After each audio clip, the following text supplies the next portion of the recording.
Hello, everyone, and welcome to Soul Stained Ink. My name is Beth, And I'm Alayna. and we are here to do a rapid fire wrap up of our thoughts on the Classic Children's Literature Book Club book picks from May, June, July, and August. So, starting in May, we've got The Jungle Book. And what did you think about The Jungle Book? So I really liked how it went. I really liked don't know the word. Plot? Yeah, I really liked the plot of the Jungle Book. And I really liked how they really changed how the characters are. Like Baloo doesn't change, but the Panther is Bagheera? Bagheera is more protective than he is in the movie, which is really cool because I feel like he needed to be an overprotective parent to keep the kids safe. Overall, 5-star book. Definitely need to be. You guys definitely need to read it. Gonna grab it and show it. There we go. Rudyard Kipling. I did I did actually already do a bio for Rudyard Kipling, so I'm not going to do a rapid fire bio here. But I enjoyed this book as well. I'd read it before, but completely forgotten most of it. The Disney Jungle Book movie is my dad's favorite animated movie, so we've seen that multiple times. Oh, yeah. We actually have, so my grandparents' house in Dallas, they've cleaned it out and done like an estate sale and all that stuff. And in one of the closets, they found a box with all of my dad's old records in it. And next weekend, I believe my parents are going up there. Nobody bought any of the records at the estate sale, but my aunt rescued the box. And because I have a record player at the house and in school now, they're going to bring them back. And one of the records we're pretty sure is the original record from when the Jungle Book came out and Dad was a kid. So that's going to be a lot of fun to have those and be able to listen to the soundtrack for the Jungle Book on my dad's original record for that. But I gave this like a 3.5, 4 out of 5. Rudyard Kipling's writing style is different. It's a little weird. And we did only read the first, there are 2 Jungle Books. There's the part 1 that's the movies are all based off of. And then part 2, we read part 1 for the May Book Club book pick. And I gave it like 3.5, 4. But I think I'm just biased because I love the Vultures and they're not a part of it. So that's probably what it is. But there are a lot of things in the book that are not in the movie that I had completely forgotten existed. Some of them I find awesome. Some of them, like the way Mowgli was using the village people and things like that. The village people, YMCA. Anyway, the way he used them and they treated him, a lot of it did not age well for me.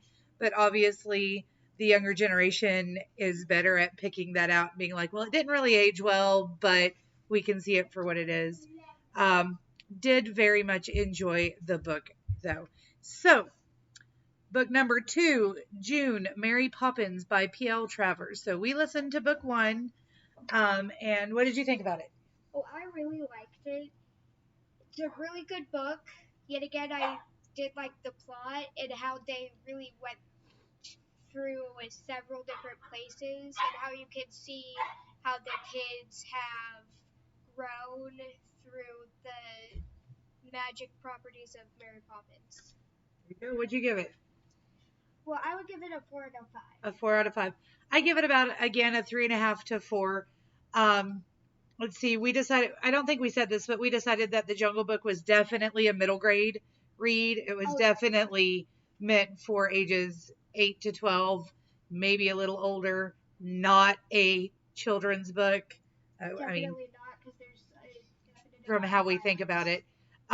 So the actual definition of children's literature is anything written for ages 0 to 22. But the subgenres, when you say children's lit, you really think about like the younger books. And this is not that. It's definitely middle grade.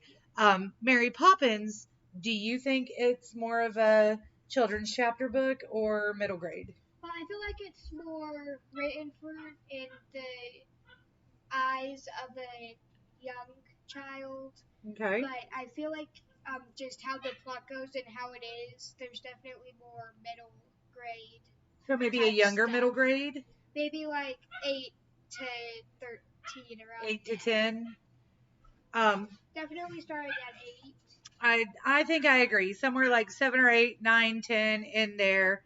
And again, there are a lot of aspects for Mary Poppins that are not in the movie. A lot of things got removed and changed around.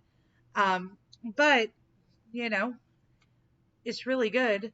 And the twins, like uh, the two older Michael and Jane, they have siblings that are twins, and there are some really fun things that happen with the twins who are babies during this book, and you kind of see them grow up. And there's a whole zoo scene we don't get in the movie, but which is really, really neat because it really adds to the plot of Mary Poppins. it really It's does. really good for it to be in that book. And there's also a lot where, like, the part I didn't like, the reason it's not a full 4 stars for me is that Mary Poppins is very self-absorbed. Oh yeah, Very. she's more self-absorbed She's than the so, children type. oh my goodness. They go out, and the kids mentioned several times, it's mentioned several times in the book, that she's standing there like straightening her hat, staring at herself in the window. Like, the kids know that they can kind of peek around and be a little sneaky, because Mary Poppins is absorbed in staring at her face and the way her hat tilts and her shiny new shoes. But let's do a very abbreviated bio on P.L. Travers. So the PL stands for Pamela Linden. Her original name, she was born as Helen Linden Goff, August 9th, 1899 in Australia. And she died April 23rd, 1996 in London, England. Um, so these books are what she's famous for, obviously. And she wanted to explore the relationship between children and adults through a lot of allusions and social criticism, which she managed perfectly, I believe.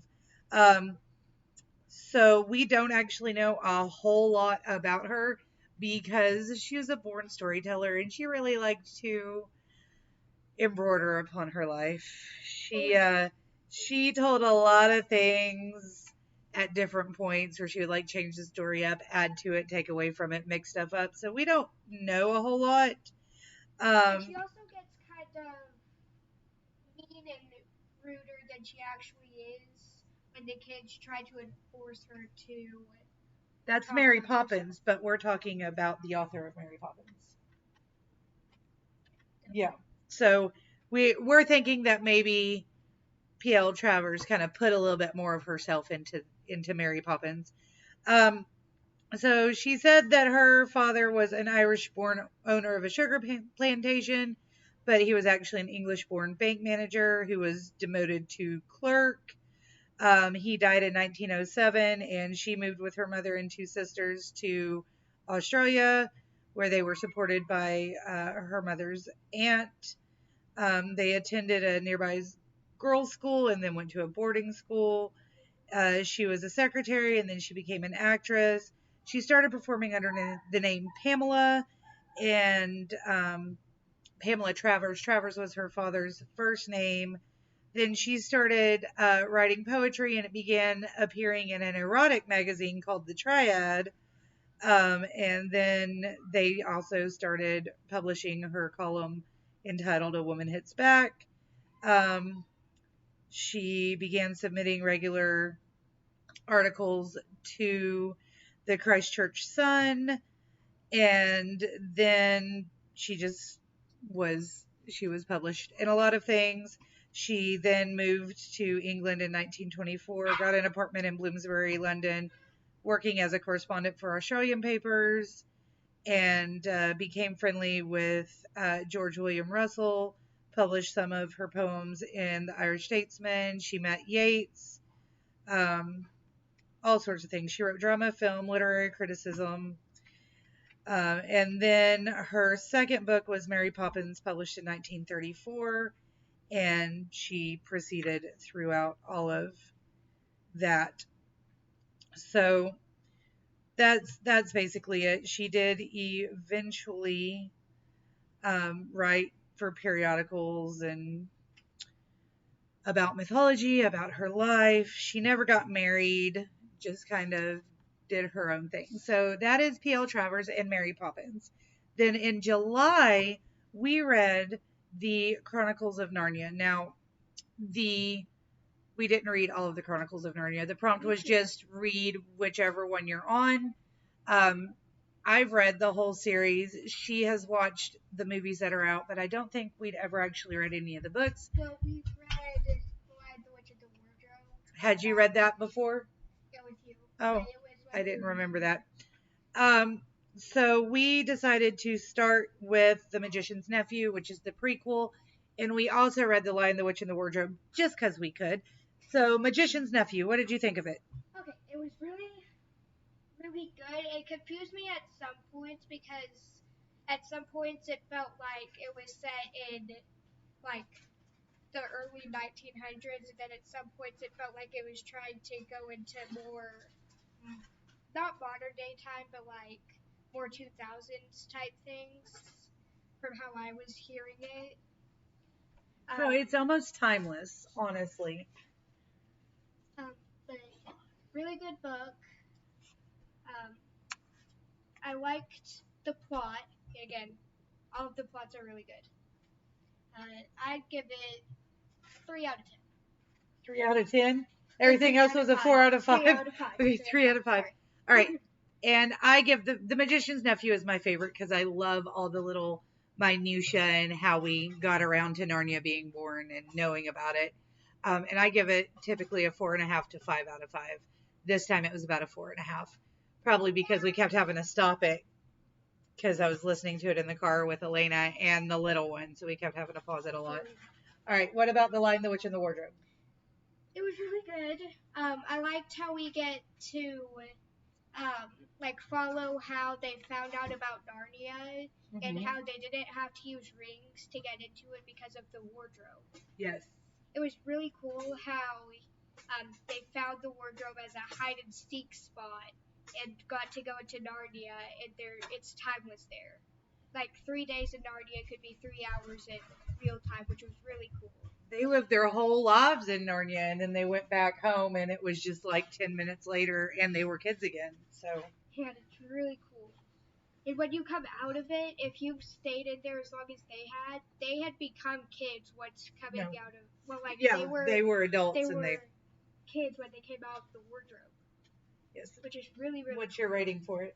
Oh, definitely a 5 out of 5. 5 out of 5. We love it.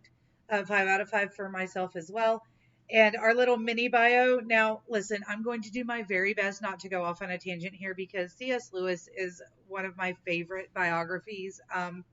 It's amazing. He was a founding father for the Inklings, which was a writing group of just the fathers of modern writing, honestly, with J.R.R. Tolkien. He and Tolkien were like besties. It was insane. But his full name was Clive Staples Lewis. He was born November 22nd, 1898, in Belfast, Ireland. And he died November 22nd, 1963, in Oxford, Oxfordshire, England. He was a scholar, novelist, and author of about 40 books, many of them on Christian apologetics. I'm reading from Britannica here so I don't go off. So, like the Screw Tape Letters, Mere Christianity, etc. But his probably most famous work is The Chronicles of Narnia. Now, he and his brother, Warnie, um, were raised in an Irish Catholic household. And sometime in his childhood, the both of them just kind of were fed up. They were sent away to boarding schools. They were not living a happy childhood. And they both just kind of decided God didn't exist. And so there was a long period of time where they were both atheists. And then as C.S. Lewis um, got into teaching and, you know, went through all these things with the wars on. He became friends with Tolkien. He just kind of started looking into it more, researching it, and came back to Christianity on his own. And the way that all of that happened, which again, I'm not going to get all up into it, But the way that all of it happened is very, very interesting. Hold on. Anyway, it's very interesting. I highly recommend that you go research it on your own because otherwise we're going to be here a long, long time with me going off on this tangent. There are a couple of books out there about the Inklings and everything they did, and all the people in there, and I highly suggest you check it out. They are a very interesting group, and you can just lose yourself in their stories for hours. Uh, but, however, and yet, that is all I'm going to tell you about CS at this time. Um, Other than the fact that he and Tolkien challenged each other with their writing. So, like, the reasons we have certain elements in Narnia and in The Hobbit and The Lord of the Rings is because they were challenging each other to write scenes that had different things. One of the reasons why we get so much about the trees is because Lewis made some offhand comment to Tolkien about the way he was describing the trees. So Tolkien then proceeded to add more about it. Um, yeah, it just absolutely hilarious. So if you want to just look at Tolkien, look at his autobiography, Surprised by Joy. It talks about his wife and about his friendship with Tolkien, and is just absolutely uh, fabulous. So moving on, the final book, the August book, was The Little Prince. And I cannot pronounce the author's last name at all. And Alayna did not read it with me. And I'm actually really happy that she didn't. Oh, do you think Narnia is a children's book or like more of a middle grade book? Or a series, actually? Well, I do like the there's certain parts of it that are more young adult like and um, a middle grade type writing, but I would say it's good for ages 7 to 20s Or from how it's written like, though. yeah, just for anybody, basically. It's a really good book. Yeah.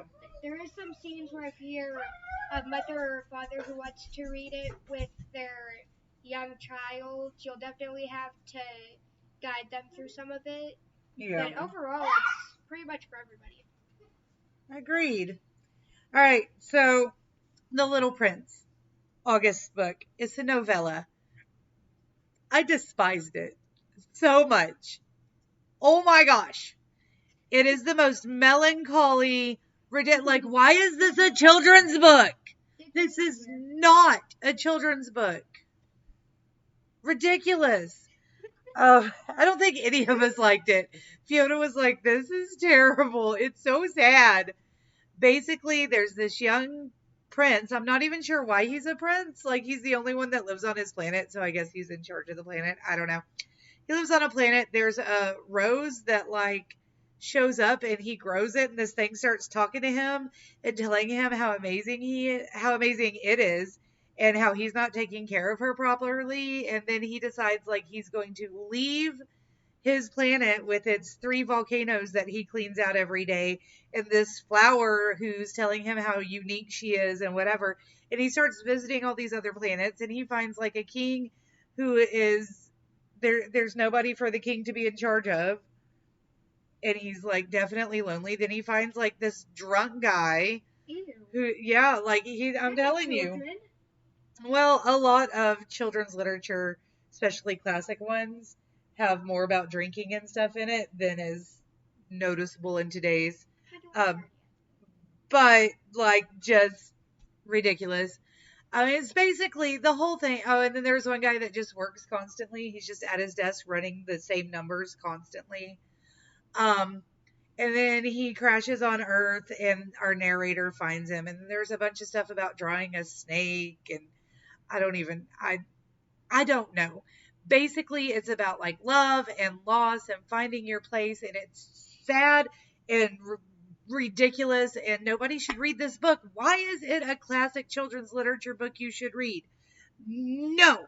Just from that, I don't think it should be a book. Well, it's not. It's technically not a whole novel. It's a novella, which is basically its only saving grace for me. Um, No. the writing, parts of the writing are beautiful, and it is a French novella. So, you know, from the early 20th century. So that's great.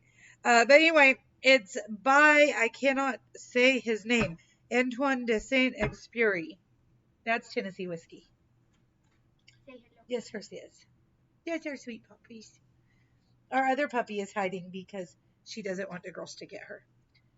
But anyway, um, so he was born in Lyon, France, June 29th, 1900. Passed away July 31st, 1944 on the Mediterranean Sea. He was married to Consuelo de Saint-Exupéry until from 1931 until he passed away. He fought in World War II. So I'm pretty sure that this novella had something to do with the fighting and the World War II and all the things. Um, Supposedly, it's timeless because it touches upon childhood imagination and the inevitability of growing up. But throughout the entire thing, it talks about how stupid adults are and like how they don't see the things and know the things, and you don't want to be a grown up, you don't want to become an adult. Like the narrator's obviously an adult, but also he's not an adult, and because he can still see the things and understand the stuff, and I don't even know. Um, anyway, he was he spent the years during World War One in a private school in Switzerland. He was born into a very aristocratic Catholic family in France, raised at the boarding school in Switzerland, and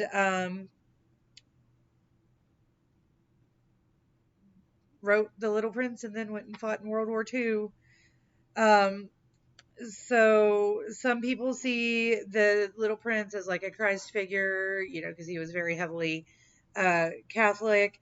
Some think that he may have had autism and focused the Little Prince's struggles on how Exupéry saw things, because if he was high functioning, if he had something like Asperger's, then like the difficulty in repetitive behaviors and social interactions and things like that, anxiety and depression, which are all in this novella, um, could possibly have been something he was trying to work through and kind of showcase in this piece. But he was a commercial pilot and worked airmail routes in Europe, Africa, and South America. And then he joined the French um,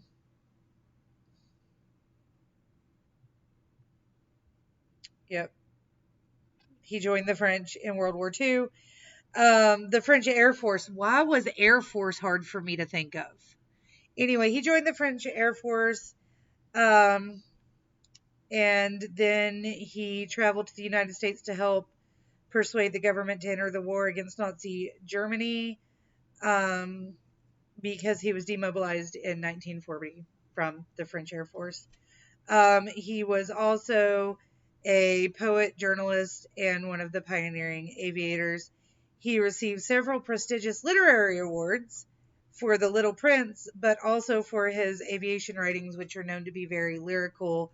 And he's got ones called Wind, Sand and Stars, and Night Flight that have been translated into many different languages. I'm hoping that those are better than The Little Prince, but I don't believe I will be trying to read them. I think I gave it 3 out of 5 because he does have very lyrical writing, but it's a very low 3, like a 2.5 rolled up. And really, honestly, I should have gave it a 1. I may have given it a 2. I was not liking it. The more I think about it, the more I don't like it. So there you have it. All right, that is Jungle Book, Mary Poppins, Narnia, and the Little Prince. So May, June, July, and August wrap up for our readings of the Classic Children's Literature Book Club book picks from over the summer. If you want to join us, we do have a Discord that I have set up now. It is linked down below. That is where we're going to come together and discuss things as well as the videos. And the September book of the month that we are reading is. It was like this one. It's this one. The Wizard of Oz by L. Frank Baum. So, I'm very happy about it too. Yes. We both love The Wizard of Oz a lot. I'm excited to reread it now that you're a little bit older because we haven't read it in a couple of years. It's been several. It has been. So I'm excited to read this, and I cannot wait to come back and tell you guys our thoughts on this one. Hopefully, we will remember to make these videos at the end of every month instead of waiting for 4 months and making a 25-minute video. Yeah. Anyway, that's all we've got for you guys today. If you want to chitter chat with us, come down in the comment section below. The link to our Discord for the Classic Children's Literature Book Club is in the box down there as well. If you have not already subscribed, you should click that subscribe button. We're going to be here whether or not you are, but we would sure love to see your shiny face. And I think that's all we've got. Yeah, but you should definitely check out these books. And you should definitely check out these books. So yeah, we're at 27 minutes. I think we should cut this off. What do you think? Yeah. All right. We'll talk to you again soon. Until next time, stay safe out there. Bye.